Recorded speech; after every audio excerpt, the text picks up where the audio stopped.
បាទអូខេសួស្តីបងប្អូនអរគ្នាបាទសម្រាប់បងប្អូនដែល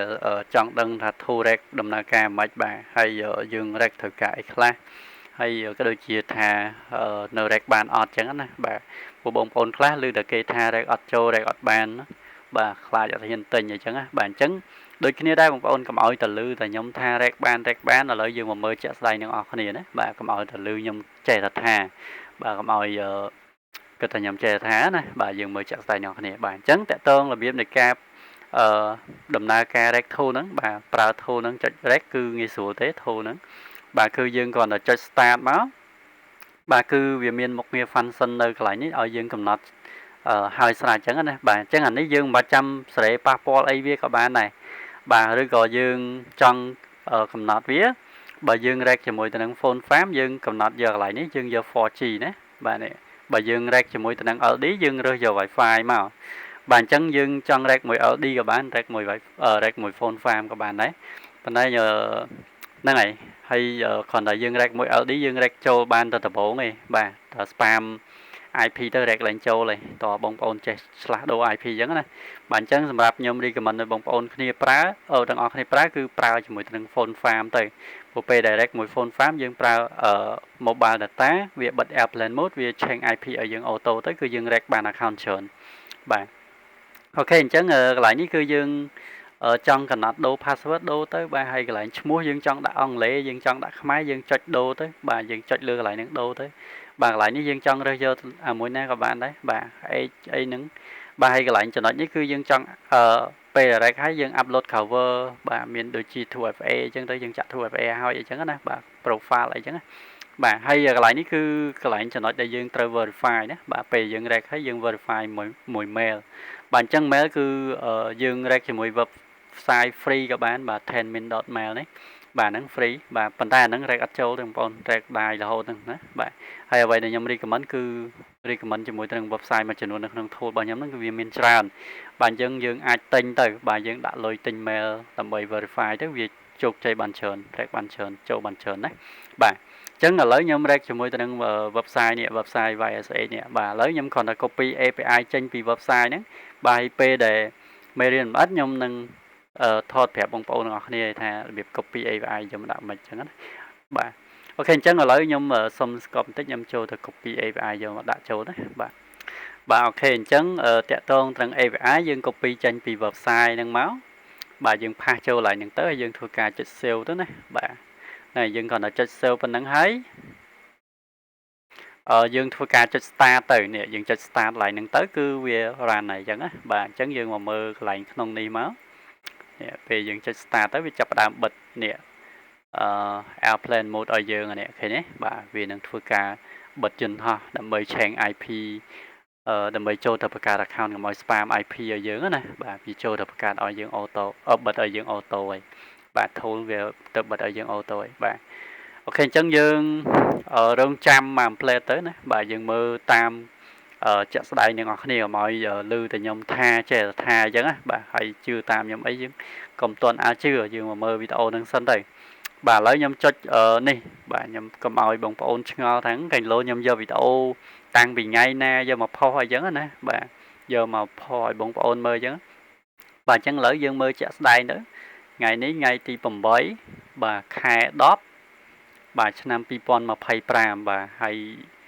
ខ្ញុំថតនៅវេលាម៉ោង11:56នាទីបាទហ្នឹងហើយអញ្ចឹងគឺយើងរងចាំមើលទាំងអស់គ្នាទៅបាទវាពងរ៉ាន់ដើរហើយបាទយើងចាំមើលដល់វាចប់ទៅចាំមើលថាតើវារែកចូលអត់ថានេះខ្ញុំប្រើតែមួយដើមណាខ្ញុំប្រើទូរស័ព្ទតែមួយដើមទេបាទហើយបើសិនជាបងប្អូនចង់រៀប5ដើម10ដើម20ដើម50ដើម100ដើមអីក៏រៀបទៅបាទគឺចង់ភ្ជាប់ប្រហែលដើមក៏បានដែរអត់កំណត់ទេធូលបាទចង់ភ្ជាប់ប្រហែលដើមក៏ភ្ជាប់ទៅណាបាទអាស្រ័យទៅលើបងប្អូនមានលទ្ធភាពចង់ដាក់ប្រហែលដើមទេណាបាទអូខេអញ្ចឹងយើងចាំមើលទាំងអស់គ្នាទៅបាទចាំមើលដល់វារ៉ាន់ដល់ដើរដល់ចប់អញ្ចឹងណាបាទ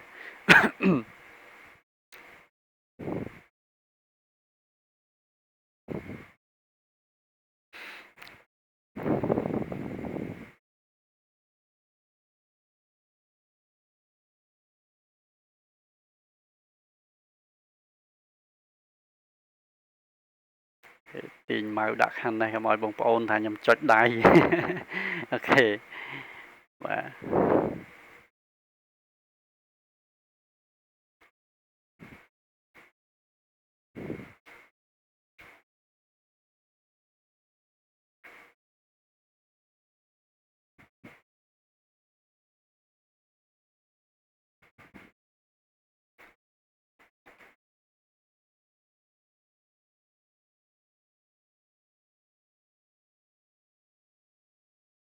បាទឃើញទេអញ្ចឹងអាហ្នឹងគឺពេលដែលរ៉ាន់គឺវាដើរឲ្យយើងអូតូទាំងអស់ហ្មងឃើញទេបាទហើយ mail យើងអត់ចាំបាច់ចូលទិញ mail ទេយើងគ្រាន់តែដាក់លុយចូល website ហើយយើងយកតែ API យកផាសចូលកន្លែង setting ហ្នឹងទៅគឺវា buy mail ឲ្យយើងអូតូបន្តិចហ្មង1 mail charge ប៉ុន្មានអីគឺវា calculate ឲ្យយើងអូតូណាបាទវានឹងកាត់លុយចេញពី website ដែលយើងដាក់លុយទិញ mail ហ្នឹងបាទ1 mail ថ្លៃប៉ុន្មានអីគឺវាកាត់ឲ្យយើងអូតូមកណាបាទអញ្ចឹងយើងមិនបាច់បារម្ភហ្នឹងខ្លាចបាក់ទិញ mail ទិញអីទៀតទេបាទយើងគ្រាន់តែដាក់លុយចូល website ហើយយើងអឺនេះបណ្ដោយទៅយើងចុច start run ទៅបាទយកទៅ API មកអញ្ចឹង account នេះ rec ចូលបានមួយបាទឃើញទេបាទ Zen ហ្មងបងប្អូនទាំងគ្នាបាទអត់មានកុហកអត់មានបោកប្រាស់ហើយទៅចេះតែនិយាយបាក់ណាបាក់ណីទេ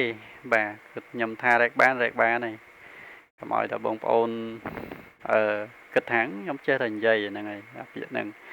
បាទនិយាយទៅបើសម្រាប់ខ្ញុំ tool របស់ខ្ញុំនៅតែ rec បានរឿង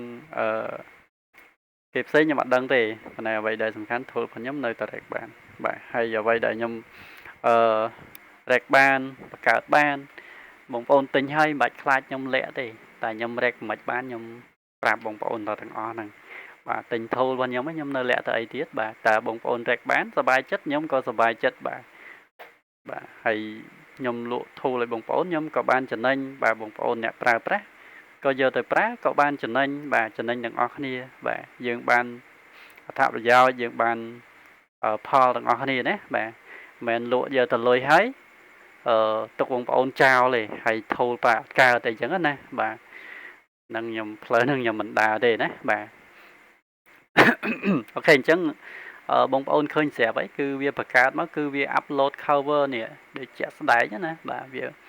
upload cover ហើយវាចូលទៅចាក់ 2FA ឲ្យយើងមក set ដូចតាម setting យើងកំណត់ចឹងបាទហើយចាំមើលសួរថាពេល direct បានហើយយើងយកទៅ log in បានអត់បាទយើងចាំមើលតិចទៀតបាទខ្ញុំចាំឲ្យវាដើរដល់ចប់ណាបាទដល់ចប់ហើយពេលដែលចប់ហើយខ្ញុំយក account នឹងទៅ log in នៅក្នុង Chrome ឬក៏ LD ឲ្យបងប្អូនអរគ្នាមើលហ្មងណាបាទអញ្ចឹងបងប្អូនឃើញវាចាក់ 2FA ឲ្យយើងមក set បាទហើយយើង rec ហើយ mail ដែលយើងទិញពី website ហ្នឹងហើយយើងអាច add mail plus បានទៀតបាទយើងអាច add mail យ៉ាងដិចឬក៏ mail សូហូអីថែមណាអូខេនេះអញ្ចឹងបានចូលមួយហើយបាទអញ្ចឹងតម្រង់ account គឺមាន UID មាន password ហើយនឹង 2FA បាទឥឡូវខ្ញុំយក account ហ្នឹងទៅ login បាទទៅ login អញ្ចឹងខ្ញុំចុចលើកន្លែង win ហ្នឹងមកនេះ account ដែលយើងបង្កើតបានមិញឥឡូវកុំឲ្យបងប្អូនថា account ហ្នឹងខ្ញុំ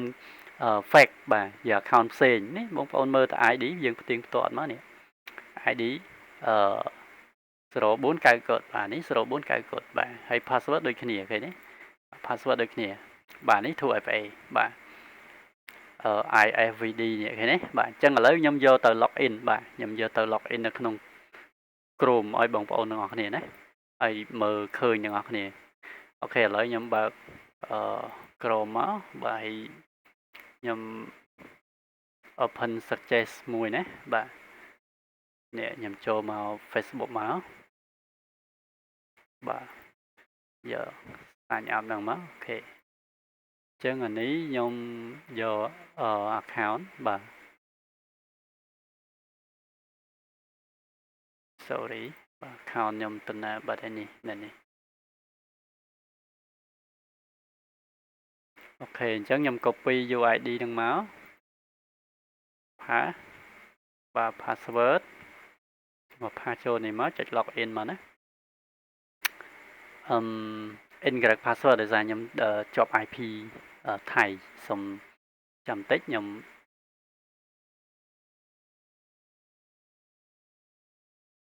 ខ្ញុំសូម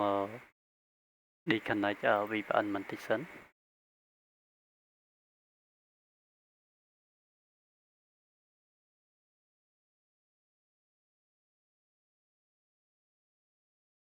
អូខេឥឡូវខ្ញុំ refresh វាសាមីបាទអញ្ចឹងខ្ញុំ copy password យកទៅដាក់ចូលសាមីនេះបាទអញ្ចឹងវាចូលមកអូតូខ្ញុំចុចលើកន្លែងនេះមកបាទហើយអានេះយើងយកនេះក្រោមនេះចុច continue មកអញ្ចឹងដើម្បីដាក់លេខកូដបានយើងចូលមក 2FA មក 2FA យើង copy 2FA យើងយកទៅដាក់អញ្ចឹងណាបាទ 2FA.live ផាសវាចូលចុច submit ទៅបាទហ្នឹងប្រហែលជាបងប្អូនចេះហើយបាទផាសចូលមក continue មក